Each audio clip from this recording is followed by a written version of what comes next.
Decodificando o DNA, com Maiana Zates. Professora, que tema você traz hoje para os nossos ouvintes? Hoje eu vou falar sobre Covid-19 e perda de olfato.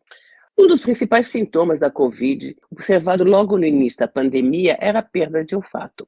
Eu lembro bem do caso da minha sobrinha, que descobriu que estava com Covid porque ela não percebia que seu bebê estava com as fraldas sujas. E esse foi o único sintoma que ela sentiu. Uma pesquisa publicada agora na revista Otolaryngol Head and Neck Surgery traz boas e más notícias. Os pesquisadores entrevistaram mais de 600 mil pessoas nos Estados Unidos que tiveram Covid-19. Entre as pessoas que foram infectadas pela variante original Alpha, 50% tiveram perda olfatória.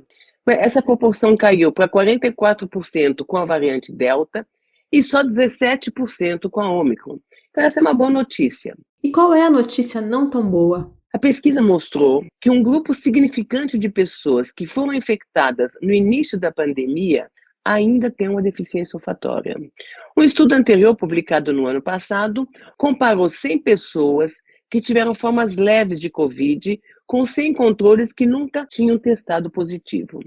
Mais de um ano após a infecção, 46% das pessoas que haviam tido formas leves ainda não tinham recuperado a capacidade olfatória, enquanto que só 10% do grupo controle tinha sofrido uma perda na capacidade olfatória, mas por outros motivos.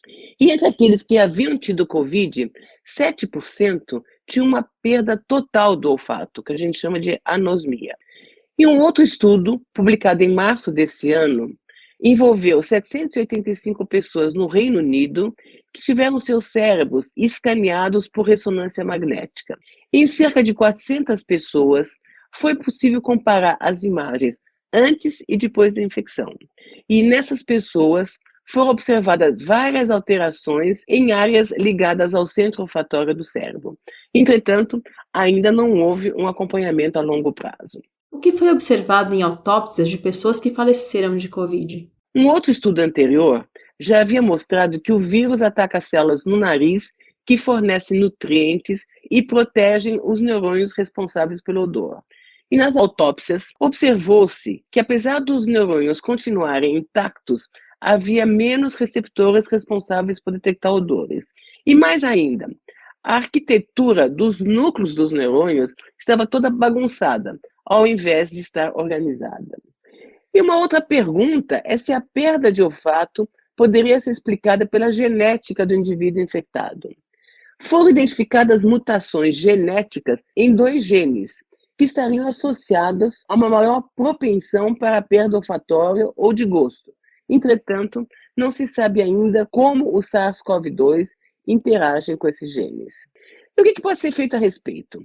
Enquanto os cientistas tentam entender melhor os mecanismos responsáveis pela perda olfatória, vários tratamentos estão sendo testados, ainda em grupos pequenos. Como a Covid-19 causa inflamação, uma das ideias foi de testar o efeito de esteroides, mas os resultados têm sido desapontadores. Não se observou diferenças entre o grupo tratado e o não tratado. Outro possível tratamento recomenda treinamento olfatório. Os pacientes são expostos a substâncias com odor forte e a ideia é tentar restaurar a sinalização olfatória, ou seja, reeducar o cérebro. Mas isso só pode ser feito em pacientes com perda parcial e não total da capacidade olfatória. Mas, como a perda de olfato não é um sintoma grave, as pesquisas estão indo em um ritmo mais lento. Se pensarmos, por outro lado, que mais de 500 milhões de pessoas tiveram Covid, dezenas de milhões ainda têm problemas olfatórios. Parece algo de menor importância, mas não sentir gosto da comida, ou odor de um perfume ou de flores, pode ser emocionalmente impactante. Isso sem falar nas pessoas cujo trabalho é a degustação de queijos ou vinhos, por exemplo. A professora Maiana Zates conversou comigo, Fabiana Maris.